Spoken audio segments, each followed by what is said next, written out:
Hello team, welcome to another ATP Geopolitics video with myself, Jonathan MS Pearce, and my esteemed guest, Caolan Robertson, who has joined us a couple of times before. You will know who he is. He's way more famous than I'll ever be, and for all the right reasons, because he does sterling work reporting on the war in Ukraine, but also investigating stuff, holding people to account, giving them tough interviews, as we found out in last time we were speaking, with Phidias, our good friend in the EU, and just generally being a bit of a legend in the world of the Ukraine war. Caolan, welcome. Thank you so much for having me. It's always a great conversation. I think the last time we chatted was the aftermath of one of the missile strikes in Kyiv about a few months ago. Yeah, you sent me some videos after we recorded, actually, on WhatsApp, just saying, oh, this is what I'm just experiencing. I was like, yeah, pretty hardcore. And obviously since then it's got worse, really.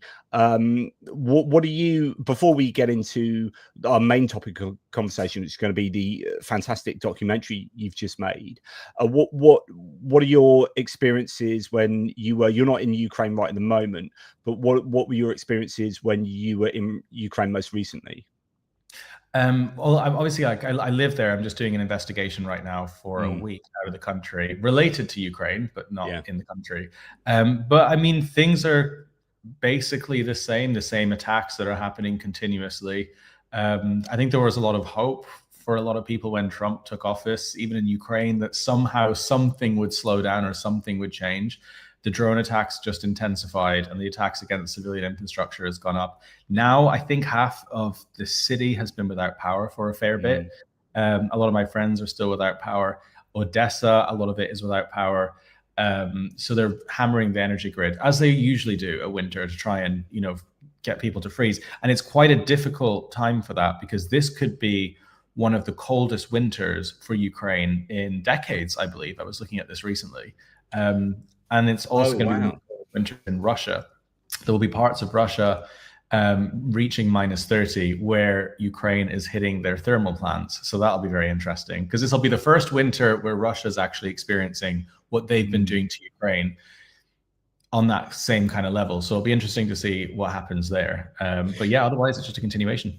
Yeah, because Ukraine has been, I would say, lucky. It depends how you see it and which side you're looking from in terms of actual warfare, but they haven't had the cold winters that people were expecting for the last sort of 3 years of the war, when they're expecting some real harsh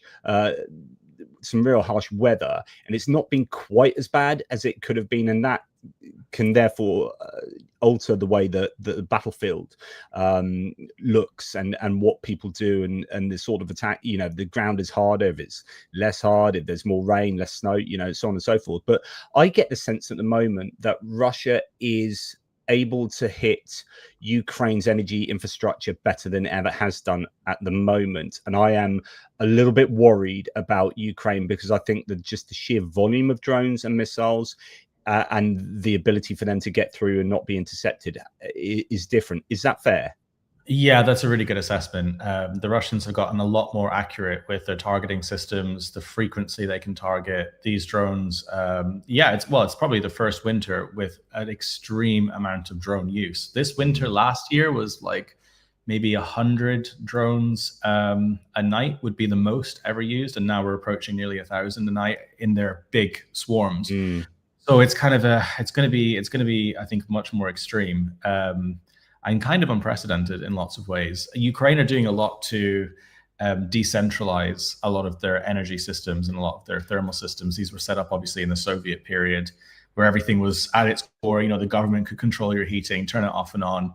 And Ukraine's doing a lot to kind of really spread it all out, so it's much harder to basically destroy. But it's still extremely vulnerable. Anywhere near the front lines. Whenever I've seen power stations, they're covered in they look like football stadiums, massive nets, to try and stop drones hitting them. So it's still not much of a defense. Interesting, because I've seen that in Russia, where they are starting to drape their refineries and depots, but particularly refineries, and heaps of netting. But actually, possibly due to the OPSEC in Ukraine, I don't see as much evidence of that, but surely it must be happening because they are. I keep talking about this on my channel, that Russia's a massive country, and if you are Ukraine trying to fire its stuff into Russia, you've got a huge wide open space to fire stuff into, and it's kind of more challenging, whereas Ukraine's much smaller and the channels are the same size, and so it's like shooting fish in a barrel for the Russians in Ukraine. Like there's an asymmetry there that I think is to the advantage of Russia, although it means that Russia has to have spread out air defenses. Is that a fair assessment, do you think? Well, I would say what kept Russia strong throughout its entire history was its size. It was impossible to conquer in the 1700s. Look what happened in Stalingrad, the soldiers freezing in the snow. It was its distance, its geography, its muddiness, its vast size that made it impossible to get to Moscow. But now that is its biggest weakness. Because you just can't have air defense systems that cover an entire country that spans 11 time zones. Whereas in Ukraine, I actually think it gives it a bit more of an advantage because it's a smaller country. It can develop its air defense systems in a much more rapid way. I think it makes Russia more vulnerable than Ukraine because you just cannot concentrate any kind of defenses. And the kind of stuff that they're using in Russia to shoot down drones it's pretty basic. It's just kind of machine guns and very basic tracers. It's not great targeting systems. And so usually whatever Ukraine throws at these plants works. And I think they're going to relentlessly keep doing that. And I don't think there is anything Russia can do to stop it or adapt at any point in the next year. Like the sheer scale of stuff they would need to stop this it's incomprehensible. So I've been waiting for these big strikes on Russia, and there have been some really big ones, and then they've kind of died down a little bit. And my working theory is that actually Ukraine's had its industrial military complex hit significantly enough that they are less able to produce drones and missiles at the rates we were kind of expecting when they were talking big about these different, flamingos, FP1s, FP2s, all this kind of stuff that we're getting excited about. And they have used some, and they've been really, really effective. But right now, they don't seem to be quite using as many as I was expecting. Is that fair? Do you think that the Russians have had their successes in striking Ukrainian targets? It's really hard to know because Ukraine won't release that information. I know that Ukraine were only making, I think it was like 1 Flamingo missile per day, which isn't very much, especially if you've got tens of thousands of targets across Russia. I know that there have been successful strikes on critical defense recently. I just don't know exactly what they are. And maybe that's correlated why. Maybe Ukraine are building up a stockpile to do a big storm. It's impossible to tell. I mean, even people in the military in Ukraine don't know. It's only the very, very, very, very, very top that actually knows what's going on. So it's hard to speculate. Yeah. So let's move from the big drones to the little drones. You've just done a phenomenal, I'd say little documentary. I mean, in terms of it's a half an hour documentary. It's not like a feature length piece, which is fantastic. And it's the farmers of Kherson. That is it available for general consumption at the moment? Yeah, totally free to watch on any platform. Yeah. Yep. So I suggest everyone goes and watches that.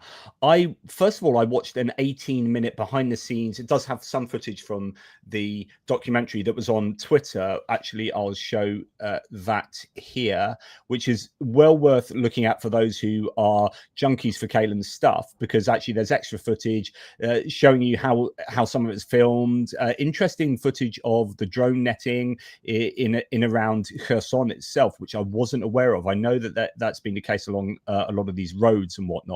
But even watching that, I watched that before I watched the documentary because that doc hadn't come out at that stage, and I shed a tear at that 18-minute behind the scenes thing. It's that watermelon woman. She gets me every time. So can you talk us through what you've made, why you made it, and what you're sort of hoping to achieve? Yeah, I mean, I think I was looking at the bigger scale of how people are perceiving Ukraine right now, and I think still internationally, people see missiles, they see bullets, they see drones, they see a front line that exists. But what Russia is doing isn't just with their weapons, it's targeting all forms of life itself. That includes farmers, people whose job it is to literally grow food from the ground. They did this during the Holodomor, and they started really doing it now. And I couldn't find much reporting about it. And I reached out to a really iconic farmer named Alexander. He is in a town called Barislav, east of Kherson, near the Nova Kahova Dam that was blown. And he was going viral, I saw this on my feed, for holding the shotgun, Texas style, looking really badass, and going on his combine harvester and shooting down Russian drones, right? He wasn't a combatant. He was doing this as a, it's like part of a farmer's toolkit now is to have a shotgun in Kherson. And so he was killed a few days after I saw this photo, and it was intentional, and he was intentionally killed by the Russians. He drove a white car. He had a rep system, but whatever drone chased that car was a different type of drone that they normally use in that area, and they had done it to make a point. So I set out to go there, find that farm, speak to other farmers, and see what the hell is going on there, because it seems completely underreported. And it makes sense as well. It's really hard to get, not just to the city of Kherson, but to get to the farmlands is extremely difficult, because these areas are still really heavily mined. You can't stop on the side of the road. And they're under massive FPV attacks, because all of these farms are still along the river. But what I found was all of the farmers I'd spoken to, and we were just pulling up and speaking to random people in the area where Alexander's farm was. They said that we're all being hunted. We're all being intentionally hunted. And Russians, for anyone that has any doubt, are doing this on purpose because A, they're posting the videos of it on Telegram, but B, FPV drones have 4K cameras in them now. We know this, especially if they use fiber optics. The Russians can see exactly what they're hitting. It's not like 2 years ago. They can see when they're hitting a combine harvester. They can see when they're hitting a tractor. They can see when they're hitting a farmer. They are very, very, very accurate now with what they're hitting, and it's all very intentional. And they've started doing this to farmers every single day. And these people have had to go through a nightmare. If you imagine in 2022, Ukraine, full-scale invasion, Kherson is occupied. Finally, the farmers can return to their land after the Russians retreat south of the river and blow the bridges. And there's this moment of finally we get our land back. And then they realize that the entire area is mined, hundreds of thousands of hectares. Lots of farmers died trying to get rid of the mines. Finally, they get over that stage. And then the Nova Kahova Dam is blown by the Russians. And the reservoir, the Kahova Reservoir, provided the aqueduct and the canal systems for all the irrigation, all the water for that area of Kherson. So the soil starts turning to dust. And, Kherson is a very arid, quite a dry area. There's a desert south of the Dnipro River in Kherson, because that's kind of the natural part of the landscape. And it's becoming more dusty, there's drought. So they've had to face these constant nightmares. And now this new threat is FPV drones. And for the first time, this was used, I think it was March 2023. The Russians started using this on civilians. And it was in Antonivka, they've posted their first video. And then they expanded it to the entire city of Kherson. And now they're expanding it to the farmers of Kherson. And it's a tactic to try and drain the city of life. 5 hours ago, they hit a United Nations humanitarian aid truck carrying food to Kherson. Intentional, not a coincidence. And they're now hitting the highway from Mykolaiv that I normally drive into, filled with civilian cars, filled with trucks carrying food. And it is an intentional thing to starve the city, the civilians in the city, to try and get people to give up. Russians have done this for centuries to Ukrainians, and they're doing it again now. And this is just the beginning. And it's horrible. And farmers as well, they're the most loved people, well, I guess for a lot of countries on the planet. They're the people that bring us our food. They're the people that grow seeds from the soil. And there's an episode of Dragon's Den that came out in the United States years ago. I don't know if you ever saw it. And there's a scene where one of the pitches is to sell a farming product that would make irrigation systems cheaper. And one of the judges, who's a sort of capitalist, says, "Oh, we could sell that at double the price." And the guy says, "But they're farmers." And this clip went super viral. And then the other judges says, "You know what? We can't overcharge farmers. These are the people of the earth that are the reason we're all basically alive." And these are the people that the Russians are killing intentionally. So it was a really difficult, long process to make this film. I have never made a film length-to-length production value like this before. It was super high-end. Interviewed his daughter, interviewed his family members, who talked about the entire story of his life. I literally was handed videotapes and DVDs from the 90s of him that I had to find video shops in Kyiv to get somehow turned into MP4s to, to put in this film. Not the kind of thing you'd expect when you're making documentaries, but really put everything into it to remember him, because he represents what all of them are going through. Yeah, so before we get on, I just want to pick up on that point you mentioned before. Here's a map of irrigation, and it's south of Dnipro as well. That's really, so like, people need to understand the importance of the Russians getting to the Dnipro River. So as soon as they invaded, they shot straight to the river. The water here, which was cut off after 2014, provided Crimea with, did once provide Crimea with their fresh water and irrigation. It also provides all this farmland in Kherson, which was under the Ukrainian control. It just wasn't getting to Crimea. So over the last decade, Crimea has really suffered in terms of dirty water, irrigation for their farmland, and so Russia really wanted to get there, and that's why they went there. But blowing the Novokakhovka Dam, as you can see, there was irrigation also going to the north, but that really did also irrigate, as you mentioned, all of this area here to the north of the, if you can, I don't know if you can see it there, to the north of the Dnipro, that is, as you say, completely irrigated, and then to the south as well. So, the Novokakhovka Dam was, not only was there ecocide, it was an ecological disaster, but it was also an agricultural disaster, which then becomes a human disaster. And you showed in the film these fields of sunflowers that were dead, that they were just, there are droughts going on, which just adds to the woes. Not only they're trying to fight, not only they're dealing with a war, but they're dealing with the effect of not having this water. And I think you showed that really well in the film. Yeah, I mean, it messed things up for the Russians a lot more than it did for the Ukrainians by blowing that, because, again, those irrigation systems usually go south.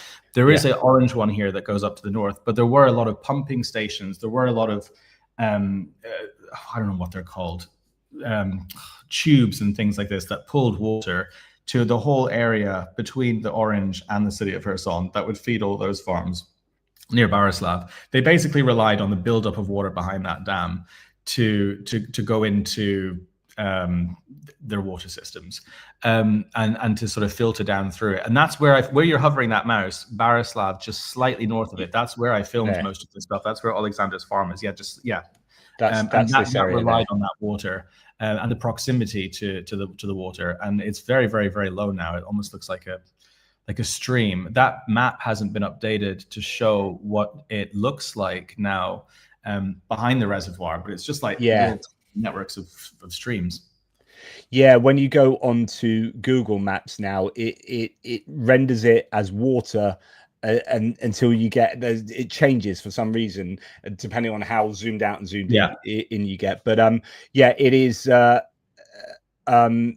pretty crazy there. So you've made this, as you say, high-end documentary, which is a fantastic. I guess the way I would see the narrative flow is disaster, invasion, hero, disaster, because the hero dies, and then hope at the end, and I think it leaves you feeling very positive. One of my favorite parts of the documentary is where you've got I think an HD drone flying over the fields, and it's all black and white, and then it comes into these really rich saturated colors of the yellow and the blue, which obviously literally symbolizes the flag. That's what the flag symbolizes, isn't it? The flag, it symbolizes the sky over the sunflowers over the wheat fields. So that's a flag of Ukraine, but you capture that in this aerial footage flying over, which I thought was wonderful, because then that's where they suffered earlier in history and they got over it. They're suffering now, they're going to get over it. There was just a lovely moment in that. It's amazing. Yeah, that's really, really cool. You noticed that, because that was kind of a eureka moment. I remember sitting for hours and hours editing this and thinking, how do I channel together the two segments, the piece about what Russia has been doing historically, going right back, and it's all black and white footage. It's the Holodomor. It's using food as a weapon and famine, to today and survival today. And I remember thinking of a million different ways. I was like, do I do a timeline? Do I do a stream? Do I do a do I have someone narrate? And then I remember just finding a drone shot from a while ago of that field and thinking, I just need to desaturate this. And I tried it, and then I put the music up, and I literally stood up and I ran around the house twice, and I was like, it was like a eureka moment. I was so happy. I get so into my editing, and I loved it. I noticed it. I loved it. It was brilliant. That's really cool that you noticed that, because it's also just a really beautiful moment of like survival, and it's now, and it's real as well. Like, this film isn't, you know, propaganda. It's not trying to manipulate people's emotions. I mean, it's a fact. These are all farmers talking about hope. Every single one of them talked about survival for their children, for their future, for their great grandchildren, and they all believe in victory. And that's a visual representation of it. So yeah, it was a really cool moment. It's great that you remembered that. Yeah, for sure. And it's brilliant. You know, you get to know, because the central character is this farmer who was so well respected in the local community. He was, you know, a bit of a legend, a decent human, very well liked, it appears, and was helping other farmers, and was also looking after his own farm, shooting down drones. And I remember reporting on him, and I then remember reporting on his death, and I was like, 100% this guy was targeted. Like, yeah, interesting that you say that. But yeah, really sad that would happen, but almost like a Greek tragedy. It was almost always going to happen, which is so sad to say that, but you know what the Russians are like, and particularly in this area. I've had Brendan Kelly from Touchny on talk me through the human safari. He's doing a map of all the civilians that have been killed or wounded, and the attacks, and it's horrific what the Russians do in this whole area. Yeah, it's getting worse all the time. I mean, the way that the human safari started in 2023 and got worse now, you know, there's this new map that shows all the red dots that I compared to the London Blitz. Yes. That's going to look like the situation with farmers, and not just in Kherson, but in Zaporizhia, in Kharkiv. We're going to start seeing this everywhere. I think a pig farm was destroyed and blown up in Kharkiv about a week ago. This is what they're just going to continue doing. But it's a piece of film, I hope, and it's not one of these things that goes viral, right? It's not like a daily report. A lot of my reports that I do talking about Russia's collapse, they get 1-2 million views. This is very, very rapid. It's a piece that I think I really want to have in the historical archives of one day when Russia, even years from now, tries to deny doing this, tries to cover it up. It's a piece of archived, recorded proof and history of what happened in 2025 to the farmers in Ukraine. Ukraine, that is the breadbasket of Europe. Ukraine, that feeds entire other nations. And the soil in Kherson is incredible. You actually can't walk through it in some parts that aren't too dry. When you put, even if you have proper shoes, and I didn't, I had like Levi's trainers on for some reason. Of course, because of course. You're walking, and the layers build up and up and up and up and up until you almost end up with like a giant stiletto, because it's just kind of this thick turf, and it grows the most amazing stuff. But you know, when Assad fell, they sent shipments to Syria of grain as aid. This is, you know, 70% of sunflower oil in Europe. A lot of it is grown in Ukraine. And if you are living in Europe, it's very likely you have a small piece of Ukraine in your cupboard if you've got sunflower oil grown in a field like this that's being targeted by the Russians. Like, this is on a bigger level, massive implications. But it's also bigger than that, Caolan, because you got to understand, as I'm sure you do, that the global marketplace is a global market. The food marketplace is global, right? So even if you're not eating Ukrainian wheat, right, that is going onto the global marketplace. You might be eating wheat from somewhere else, but the price of that wheat is affected by the ability for Ukraine to export all of its wheat, right? And so if you take that away, if you take Ukraine's ability to export to the world, yeah, okay, they might not be able to directly give, you know, their foodstuff to a given country, but also that goes out into the marketplace, which means then those countries are fighting for the wheat that we get from somewhere else, and then that price goes up, and it affects us in lots of different ways, because that's how economics work. So, you know, Ukraine is supremely important in the global food stability, and what Russia is doing is just not only heinous, but it affects us all. Yeah, and there's always this propaganda, right? In 2022, we shouldn't support Ukraine because it's going to, destabilize It's going to destabilize. It's going to make everything more expensive. If we shut off Russian oil, if we stop buying Russian gas, all our energy prices will go through the roof. Well, it's Russians' actions that will lead directly to our food prices increasing if we allow this to continue. Also, if Russia steals Ukraine, and I don't think that will happen, but if Russia does take Ukraine, they are going to take control of all of those fields, and they are going to price hike the hell out of it, and it's going to be extremely expensive if it had Russian ownership. So any of those narratives are completely insane, but still believe somehow. But again, the woman with the watermelon that you were mentioning was so incredible. I remember I was saying the entire time on this trip, and I was staying and living in these farmhouses the whole time because curfew's at like 8 p.m. or 9 p.m. in central Kherson. So most of the nights we couldn't make it back to the city in time before, you couldn't film and then go back to the city. It's a 2-hour drive to the farms before the curfew. So I'd stay with these farmhouses. And I remember saying, I really want to get a shot of watermelons. That's what symbolizes Kherson. And really, I want to film someone that's just completely separate, someone who's moved back. And we were driving through this completely random village that was heavily mined on the way out. And I just said, wait, let's just turn right here. I'll get some B-roll footage of some of the destruction here, and I can use it as relays and references.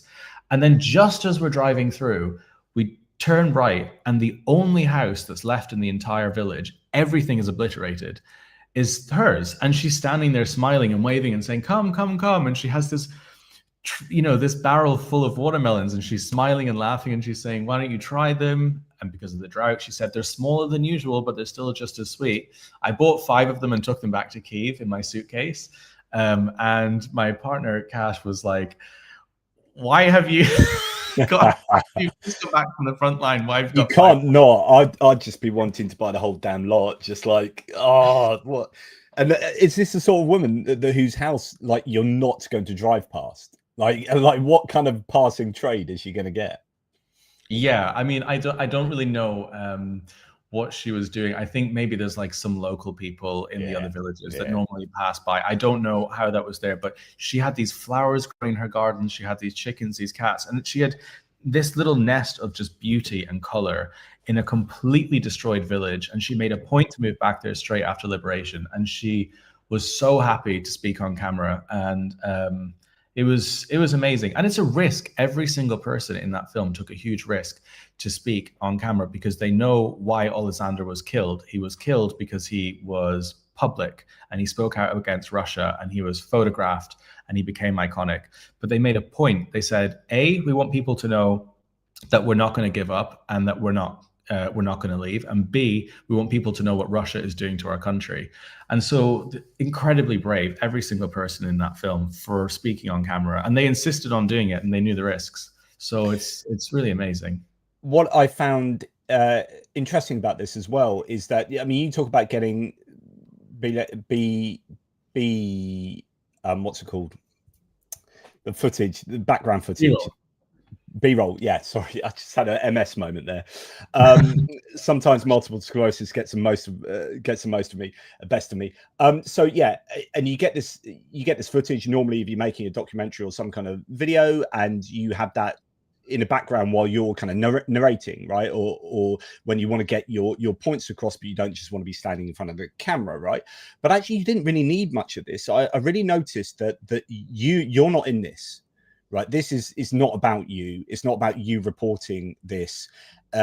This is voiced entirely by Ukrainians, which actually, I had to sit and watch this rather than have this playing while I'm doing something else, right? Because I've got to read the subtitles. So this is, that's quite. That spoke to me actually. That this is something also that you, and I was wondering whether you also did this or whether it's just luck of the draw, so that Ukrainians can really access this. There's no language barrier in a way, so you can present this back to Ukrainians.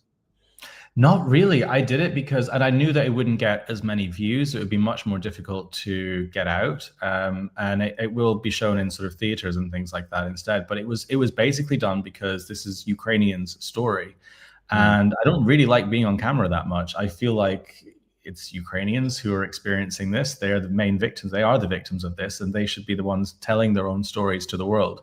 But the only way to really cut through and to go viral sometimes, to build an audience, is to be an English-speaking person with an accent, with an audience that people can really familiar understand with, to connect with. And then I can use what I did with this film is I finally had enough followers. I've got about 750,000 across platforms now to be able to then showcase films that are entirely Ukrainian-led with a platform. Because if I did this before, it would be extremely difficult for it to get out there and for anyone to watch it. But I think it's important. It's always important to have films that are fully Ukrainian-led, because it's their country and it's their story, and it should be told through their lens and their language. But it's not made for Ukrainians because they know what's going on in their own country. They've been through this. They know this. It's made for Americans and for an international audience, and actually people who are probably Trump supporters that like good old Texas farmers who might be now more sympathetic to Ukraine because they see the plight of the kind of hardworking working class people that they associate with in the South in America. So that was kind of the main point, and I think and hope it reaches a lot of those people. It'll just take some time. Yeah, no, it was a lovely human story. But as I say, with its, obviously this is war, so it's not just touched by sadness, it's driven by sadness, but hopefully, or not hopefully, it has that whole element of hope at the end. And did you really get the sense that these people were genuinely hopeful? Yeah, completely. I mean, I didn't coax or coach any of this out of anyone. My questions were, what do you think is going to happen next? I didn't say, what do you hope for the future? Tell me something positive. I said, honestly, things are scary. It's even frightening for me to be filming here. What's going to happen next? They looked up at the sky, smiled, and talked about victory, talked about the future, children, life. The women who were picking tomatoes in that warehouse were all laughing and joking with each other, and they were all trying to pull together and say, we're keeping ourselves busy while our sons are fighting, and they're in artillery and Dnipro and this and this. And these amazing women, they were so much fun. And they were saying, we're doing this so that we've got a beautiful city, a beautiful country full of food for our sons to come home to for our children to grow up in. And there was no slant on that. I mean, it was just, this is just what they said. And they felt genuine joy in their voices, in their eyes, when they talked about victory, when they talked about this finally being over. It was amazing. And the only thing I changed was I just added some music so that there was a bit of a score. It's completely raw. But these women were singing. They were so joyous. And they were there were drones above that farm. Like, we could hear them. This is extremely dangerous. And they were just going, oh, well, we'll just sing over them. We'll just carry on cutting. I mean, it was really quite unbelievable. But I liked that moment as well, is because you don't think of that when you think of Kherson. Most people think of an empty city with boarded up windows and drones hitting civilians. They don't see this highly saturated image of women laughing, cutting tomatoes, that's really colorful and beautiful, smiling, still growing food. And I think that's what's so interesting as well, is because that is part of Kherson's, that is part of what it is this heritage. Kind of Fascinating. And I've just got and I was wondering if Mark would watch this, and hopefully Olena as well. So Mark and Olena they live in Canada at the moment. Ukrainians who Olena was born and brought up in Kherson. She went to Kherson University, I think, and I visited her parents with Greg Terry and Zhenya and Pierre. We went and visited them in Synovivka, which is up the Inhulets River, I think, very near to where you were. Mark Binsky says the film is truly wounding yet beautiful. There is a reason why Olena fills our home with figures of sunflowers, tomatoes, and watermelon. It's hope. This is an exceptional film from an exceptional filmmaker. So, I guess that's really heavy praise there from Mark and Olena. That's amazing. No, thank you so much for that's so lovely.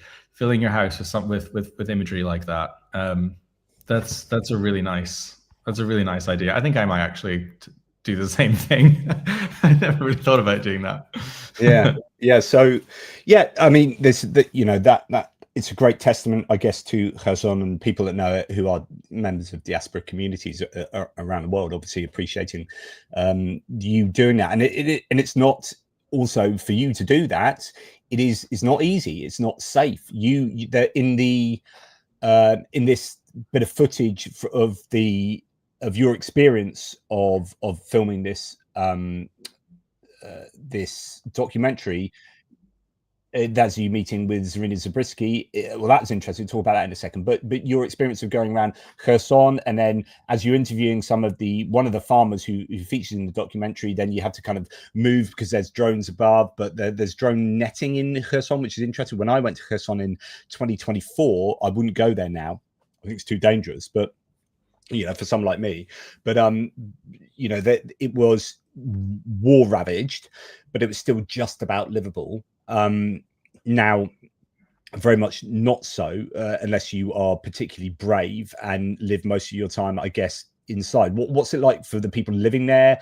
Zarina was talking about how when you were eating that restaurant, that was to the north, where people have migrated because it's safer out of the range of some of those drones. Talk us through your experience of Kherson. It's changed quite a lot. Obviously, I was there after liberation, interviewed people that were victims of torture who went back through those and recounted their memories there. Then I remember the artillery being threat, but feeling safe if you didn't see the river being north of the buildings. Then the drone threat, which was kind of sporadic. Now, having gone back, especially since that central administration building is just a crater, it is, I would say, empty. Anything south of where the Silpo is, Freedom Square, it's actually where my apartment was. It was on Freedom Square, but anything south of that kind of area is empty. There are probably a few residents there, but they are living underground. If you can see the map here, you're talking about anywhere in this kind of area. Basically, where you're circling is completely, you don't go outside. It just doesn't happen. There are like one or two people walking around. Nothing. Silence. I stayed in a guest house just there. I think it was there. You could see the river from where I was, and the walls were rattling with the sound of incoming and outgoing artillery and whatnot. But that was really quite close. And I believe that guest house is now no longer there. So that's my own personal experience of. So this whole area you're saying is just not livable. No. I mean, there's nothing operating there. Like there was a few cafes I used to go to there. There was a few restaurants. They're just not. They're not open anymore. That were there a few months ago. So where the restaurant was and where most of the residents have moved to, because the residents don't want to go to Mykolaiv. They don't want to go to Dnipro. They want to stay in Kherson. It's north of the train station, so you can see there's a kind of a gray line running. So that's where the restaurant was that I was in with Zarina with. That's full of life now. There's a lot of new stuff opening up. There's new markets there. That's like really bustling and it's almost becoming like a new city center up there. So that's let's measure that. So that is about 5 kilometers from. So that's still well within drone distance, though. Yeah, I mean there are still drones above, but all of the concentration of attacks is right on the strip below where we were talking about earlier, and Antonivka on the east. I think personally that by 6 months from now, the area that I'm talking about, the north area, will be the same situation. The entire city will be, yes, absolutely. The Russians will just keep going north and north and north and north until until the whole thing is right up until Chernobyevka. It will be, I definitely think so, because you can feel it every time I visit. I go every 3 months. It's like going up and up and up, and that's where life is moving until there's basically nobody left. But this is typical what they've done in these cities. Yeah, and well, it is seemingly what they're doing in sort of Chernihiv at the moment, Sumy, Kharkiv. They, those places close to the border up in the north, where they can hit them with all sorts of stuff. They're just horrific, these bastards. That road to Mykolaiv as well has been famously targeted by medium range drones and civilian vehicles. There are images of burnt out vehicles on that road too. Was that what you experienced when you're going there? Have they somewhat managed to sort that out with netting and whatnot? So I'm trying to think of what I can talk about and not. So the road is covered in, a lot of the road is covered in netting. The issue is the road was closed about 6 weeks ago permanently for a few days because the Russians just decided to focus for those few days all of their attacks on civilian cars and on destroying that road. So they built nets very, very, very quickly, and now they open and close it sporadically. But they've got a bit of a nightmare issue, which is the checkpoint around Chernobyivka, very public information. When you close that road, then what happens is you get traffic jams that form above and below the checkpoints, and then that makes things extremely more dangerous, right? You have a buildup of cars, a concentration of cars that are moving in one place. So it's a bit of a nightmare for the local administration because of that. But that road is, I drove on it once. I took the train in, but I actually had to drive on that road to get to Berislav because if I went straight east, it's all destroyed and mined and still completely messed up. So I had to actually go up towards Mykolaiv and then like around back into the Kherson Oblast every single time. Basically what you're doing there with the mouse. So I managed to go up it, and there were cars that were burnt out on the sides of the roads. And the woman who was driving my car said that there could still be people even in those cars because the rescue workers, like, it's too dangerous to even stop and investigate and like take the cars off the road. So they're almost kind of pushed to one side, but they were all still there. It was really quite horrible. But the United Nations vehicle that was hit wasn't on that road. It was, and you can see they're targeting this for this reason. It was on the road to the left that comes into the city. The road. I'll just find the image of that. There's the image of. If I can show that to you, there's the image of that World Food Program truck that was hit. So that was on a road from Blitzoerka, which is on the left of Kherson. It's the village on the left of the airport. You go to the So left, down. So down. It's there. So that you see that road there. That's where it was hit because that's the backup road into Kherson. Instead of the Mykolaiv highway, and that's where the United Nations wants it. So now you can see they're trying to do it into every single road, very, very, very specifically to choke everything out. So it's really quite. For me, I always remember going to Kherson. There was a moment where you get right into the city, and then that's when you get really nervous because you know you're within all these within range. But I found, like, okay, now one of the most frightening parts is the road out of the city, which is usually kind of relief, right? That's when you're in the fields, that's when you can see the farms and you think, okay, I'm not, I can't see the river anymore. But it's a whole different, every time I go, it's a different thing. Do you find you're hypervigilant, sort of, really listening out for the sound of drones? Is that something that's always playing on you, or do you kind of normalize? Is it all?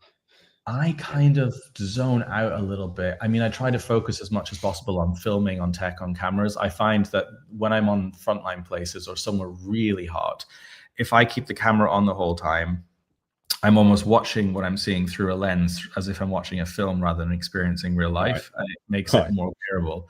It's kind of a straight. So that's why sometimes I use a viewfinder, because it's like I'm watching something rather than experiencing it, and then you realize later what situation you were in. But no, I kind of zone out and become a little bit like hyper focused just on like, okay, camera, okay, sound, okay, there's maybe a buzzing noise, but I don't know what that is, and we'll probably rely on whoever I'm with to help be like, Caolan, that's a joke, because otherwise I can't cope with the situation. It's a bit weird, but that's why in the film, the behind the scenes one, it's the head of agriculture that I'm interviewing that says, stop the interview, there's a drone above, let's go behind the tree. And I'm just kind of going, oh, okay, sure, I guess we'll go behind the tree. It's because I'm not in the mindset listening out. As soon as you start listening, then I'll lose the plot. You'll be not be able to do what you're there to do. And Zarina was there as well. Zarina Zabriskie, I've interviewed her a number of times. She had one of these devices that can hack into the view of incoming drones, so that you can have at least some warning that a drone is coming towards you. You can see, oh my goodness, that's our street that it's looking at, so something's looking at us, so we better get into a bit of safety. But then it depends what frequency these drones are using. They can channel hop and do all sorts. So, you know, no one device is perfect in being able to keep you safe. It's just, yeah, because there's the fiber optic ones as well, which apparently fiber optic drones don't really work that well across water as well. I realized this in Estonia when I made a documentary there. The border between Narva and Russia is obviously very, very dangerous. They're putting drone units in preparation there and fortifying that, and same at the bottom. But there's a giant body of water, like a reservoir, that separates most of Estonia and Russia. And the head of the new drone unit that was set up there that I interviewed for my Estonia documentary last month said, we don't have to worry about FPVs or fiber optics there, because as soon as fiber optic cable goes underwater, because of the density of the water, it basically stops working. So that's quite interesting. So I think there's also that.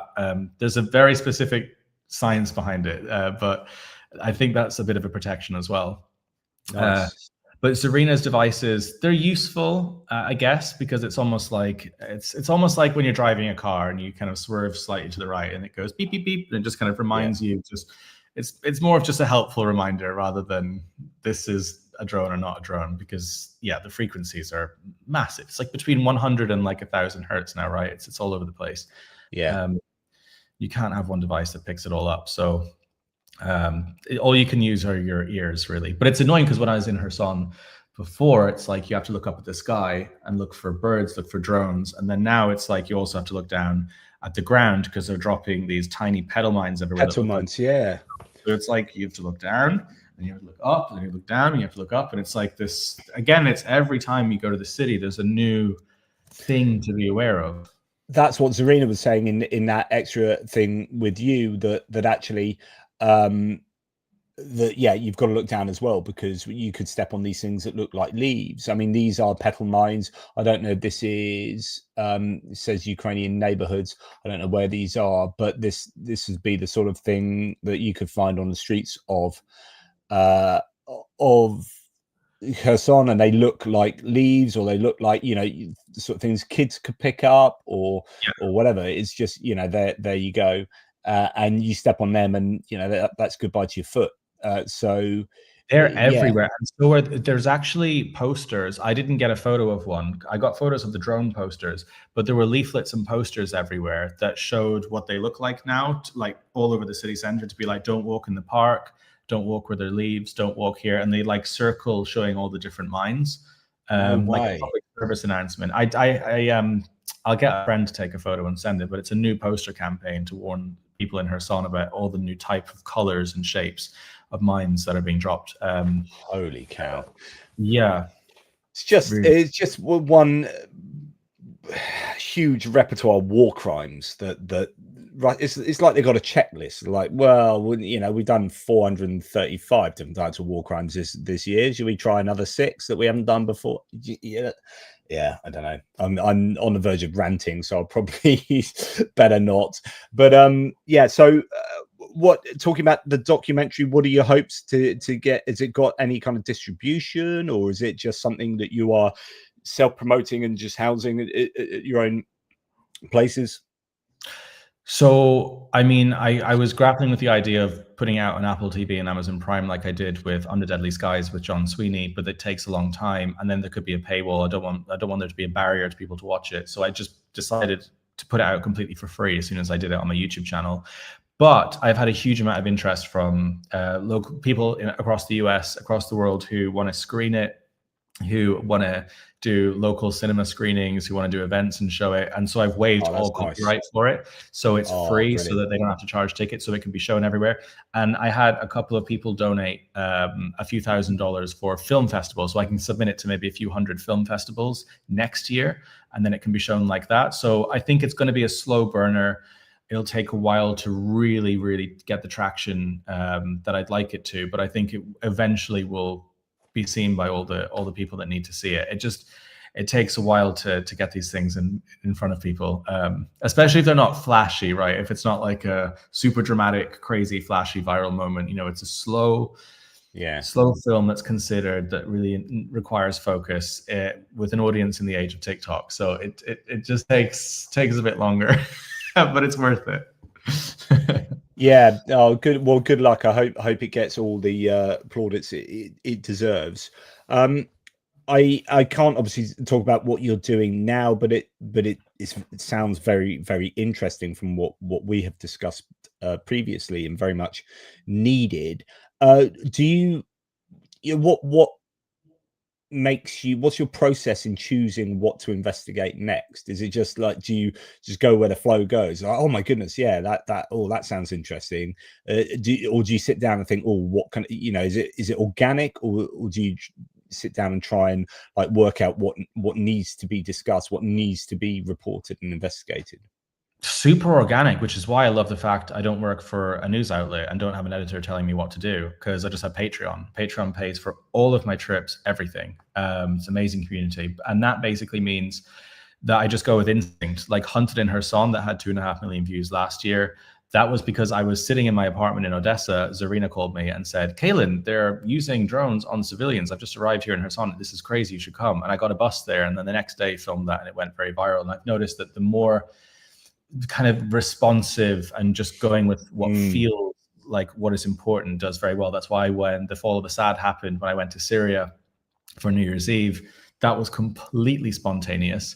And that had a huge amount of views. That's why I went to Estonia. I just had a feeling that during the Alaska talks, we're all listening to Putin talking crap in Alaska when we should be listening to countries that actually know what the Russian threat is. Whereas that's Estonia that's building a new Baltic line, and that did really well and had a lot of traction. And I guess it was the same with this. I was on a flight to Ireland to take an award for Hunted in Kherson a month ago, and as soon as I boarded the plane, I saw the photo of Alexander and I saw the thing that he had been killed. And I remember spending the whole flight actually very emotional. It really struck me, even though I hadn't met him. I was like, I felt like I was wanting to make a film about him for a long time. Looking out at the clouds, I put on some headphones and I listened to a really dramatic film score, which ended up being some of the score of the film, and decided that moment in that plane to spend the next month making that film in that moment. So it's very, very, very organic. And now that's done, the Russians are doing a lot of stuff with their tankers, and they're taking off drones, and they're doing lots of things in the sea, which is very interesting. So maybe that could be interesting to cover next. Who knows? But it's very instinctive. I feel like it's just whatever feels like where things are and what matters. It's interesting. Are you no longer doing anything with the Byline Times? Yeah, no. I mean, Peter Jukes retweets me all the time. He's coming to my wedding in Kyiv next month. I'm still very, very close with him, but I don't really. I used to do a show with them weekly called Frontline. Now I do it less often, maybe once a month. But we still do some crossovers. If I want to write a piece or an article, then I can submit it to the newspaper. So we've got a great relationship, but I really am focused on just getting stuff out on my own platforms now. I only asked that for two reasons. One, I subscribe to the Byline Times today because I'm big on supporting journalism, actually, if at all possible, even mainstream journalism, because we might slag off mainstream journalism, but if it dies, like someone like me, I'm an aggregator, right? So I'll look at all these different sources and then report from all these different sources to my audience. But if those sources dry up, like we can say, when Elon Musk says, look at this, Twitter is the new news source. More people get their news from Twitter than from anywhere else. No, they don't get their news from Twitter. Twitter aggregates it. You get your news from the people that are actually doing the hard work of journalism and reporting and going to places. And if we stop supporting even mainstream media outlets, whether it be the New York Times or the Guardian or the whatever your choice is, if we stop supporting them, because we don't go out and buy newspapers anymore, right? Then they die, and if they die, then investigative journalism dies and decent reporting dies. No matter what you say about mainstream media. So for what it's worth, I I support the Guardian, and today I subscribe to the Byline Times, and partly because of the reporting that Peter Jukes has done on Nigel Farage and the connections to Russia and the connections of reform to Russia. I really want to speak to Peter Jukes. So if you can put in a good word for me, I'd love to get him on my channel and talk those connections, because I think it's super important. Anyway, Byline Times does really good journalism, and you're involved with them, so they must be all right. Yeah, well, I ran Byline TV. I set it up like for 4 years. I directed their Brexit betrayal series. All the people that voted for Farage and voted for Brexit and regretted it, farmers, fishermen, all of this. I just did it all behind the camera, so not many people know that I did that. So I'm super proud of all that work. Mike Goldsworthy, we worked with. That's where I met John Sweeney. Yeah, he's coming out for the wedding as well, which is fun. Oh, cool. Yeah. But they are amazing. And whenever it comes to Russian disinformation or any kind of election interference, anything like this, Peter Byline is absolutely like at the front edge of that. I love their. I still subscribe to them, even though I could probably get it for free. So that's a great choice. Yeah. Oh, that's cool. Yeah, because I was wondering, there's a new one called Nerve. Carol Cadwalader and John Sweeney and others have started this, or not that he did it, but he's come on board, and others called The Nerve. And I was wondering about them, but I went Byline Times. But so yeah, that's good stuff. So just in general, give us a sense, as I often ask people who are out in Ukraine, what's a general barometer? What's a reading of Ukrainian sensibilities at the moment? What are you feeling? What are they feeling? I wouldn't say very much different to before. There was a new sense of confidence when flamingos started being fired, when the Russian oil refineries started bursting into flames about 5 months ago. There was a genuine difference. And most of my friends in Kyiv are regular, everyday Ukrainians. They're not people in the media sphere, the journalist sphere. So this is like a good sense of people enjoying watching these videos on their news feeds and feeling pretty proud of their country. And that's pretty much the same. Not much has changed since then. I left Kyiv when they hit the thermal plants. So I don't know what that's going to be like now. And I'll be back in a few days. So that could be things could be very, very different. I don't know. Yeah. This is my first winter living properly with that kind of power cut. So that would be interesting to find. Maybe I'll go to Kharkiv because I think it's more difficult there. But it's hard to tell because things change all the time. 1 week, everything is very confident. Everyone's feeling great. And then the next week, there's this demoralization because the Russians have done some new level of BS. Yeah. It's really tough. We take for granted power, don't we? And what power gives us, which is hot food and warmth and the ability to watch whatever we want on TV, the ability to have a working television, all the things that power brings us on a daily basis. That suddenly goes, life becomes very much more difficult, and that will affect, I assume, your morale. So it'd be very interesting to get a sense of what people are feeling, experiencing that, especially in Kyiv, which has felt somewhat, it's been resilient, Kyiv, and it's been able to deflect the very worst of what Russia's been able to throw at it so far. But like I said earlier, I think this is the most challenging time, I think, for Kyiv in terms of the strikes now. It's just a sense that things can get through, and Russia's. But I keep saying the number one thing Ukraine needs to do, number one, is destroy Yelabuga, like the drone production facility in Tatarstan. That has to freaking go. Yes. I assume that's very, very, very high up on their list. But I don't know how things are there. I'd probably imagine not the best.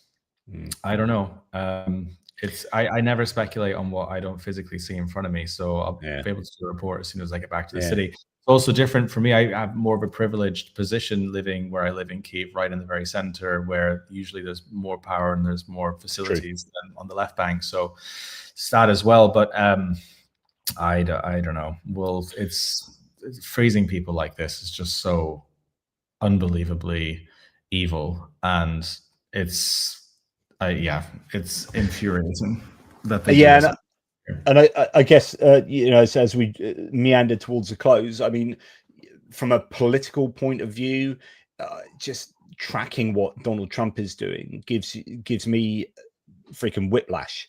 And I'm up and down like a yo-yo and thinking, yeah, like Trump's now said that Ukraine can win the war. Oh, Trump's just dithering and doing. Trump's going to give tomahawks. Trump's dithering. And I'm up and down like a yo-yo. And of course, if I'm like that, and as a British person looking on, like the poor Ukrainians that are keeping a super close eye on this are going to be like moving from high to low with the extreme frequency. It just, do they pay an off? Of course, I assume they do, or maybe they don't. Maybe people just get on with their lives as a way of like deflecting away from the challenges of war. But I assume there are people who keep a close eye on international politics. I think only recently Ukrainians have started completely, at least in my circles, switching off to anything that Trump says. Because when he promised to end the war in whatever it was number of days, a lot of people in Ukraine every day were like, okay. They thought that maybe he could offer something. Maybe he had some sort of leverage with Putin. We're disappointed by that. They went along with the highs and the lows, the whole peace talks, non-peace talks. Now there's nothing. I mean, I tweeted the other day about Trump's latest statement saying Ukraine was great. And I was like, this means absolutely nothing. This should be ignored. This is irrelevant. Trump could say that he's flying to Kyiv tomorrow with literally to save the entire country and has a brand new plan. He's bringing all the weapons of America with him and all the stealth bombers, and he's going to blow up Moscow. And I would say, don't even listen to it, because tomorrow he'll put out the opposite. So I think that's the kind of mindset that I'm hearing as well from Ukrainians. It's like, no matter what the US says, because, Ukrainians have always looked west, since 2014 as well.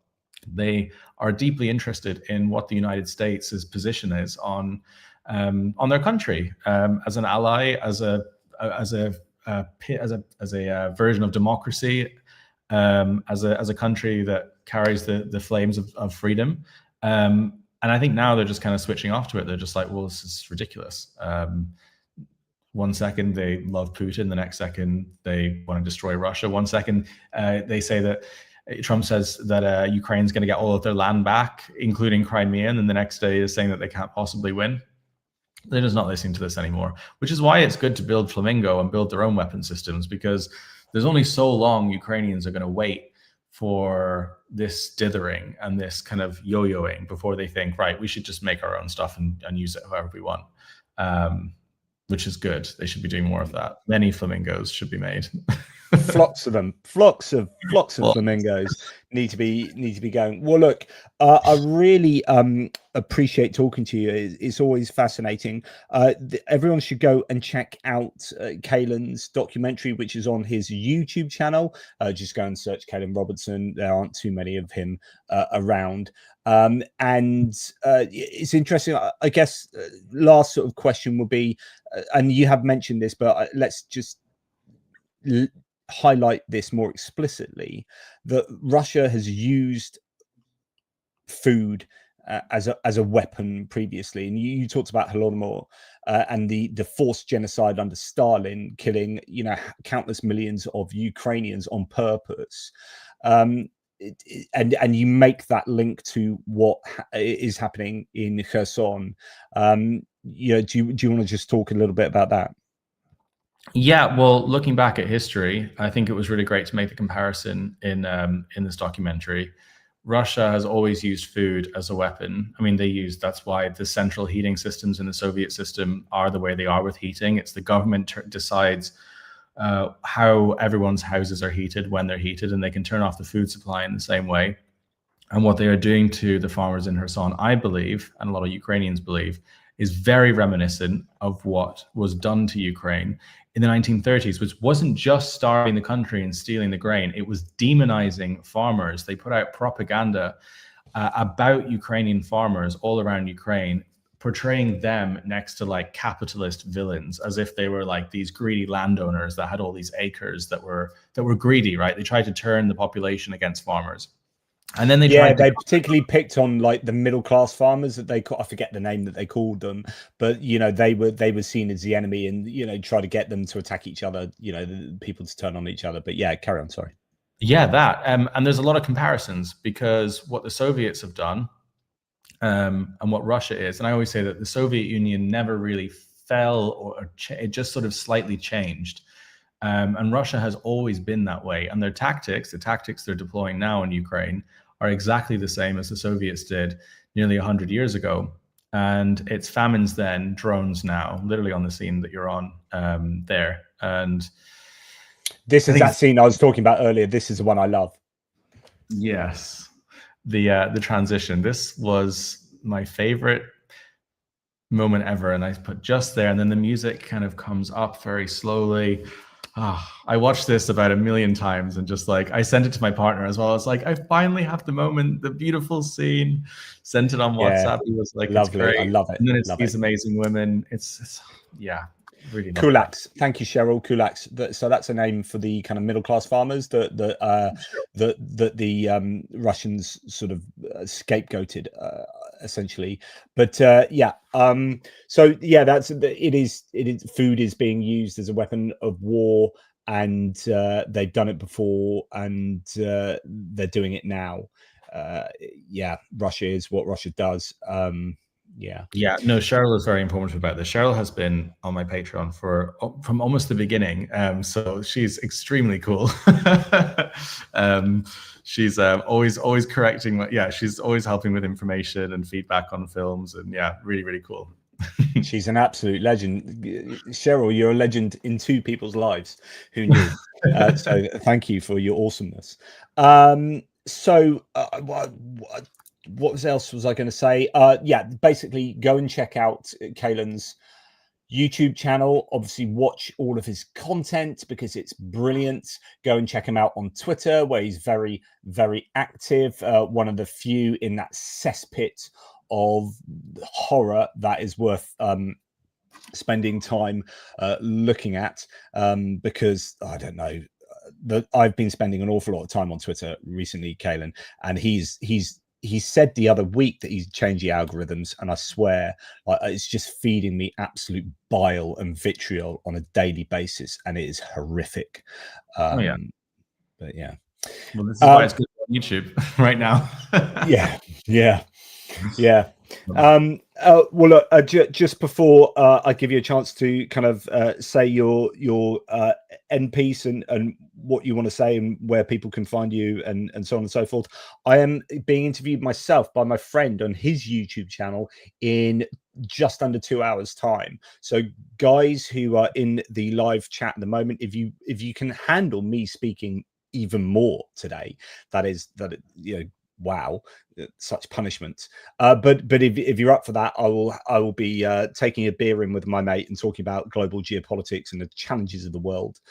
So you can come and join that. I put the link on the members, not on the members, on the post part of the YouTube channel. So go and check that out. Yeah, so thank you for the live audience here who've been chipping in and helping out. I just want to say, just before I hand back over to Caolan, thank you very much to Kevin Forst here for ATP Geopolitics memberships. Thank you. It keeps the lights on. Johnny Nedregard, thank you very much for your awesomeness. And Mark and BizQ and Mark and Olena, special hug for Olena, because we've been talking about her city of her childhood that is really under the cosh, and you just feel for Kherson. It is a tragedy what is going on there, an absolute crime against humanity.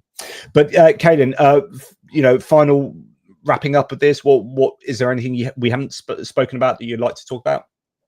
No, you covered everything perfectly. I've got to head off anyway and do some edits. But yeah, this was great. Thank you so much. No problem. Well, look, stay in touch, mate, and come back on whenever you want to talk about anything. And always platform anything you want to say and do, and anything you've done. But thank you, mate. Really appreciate it, and thank you to everyone in the audience. Thank you so much. Stay on the line. Toodle pips, everyone else. Slava Ukraini.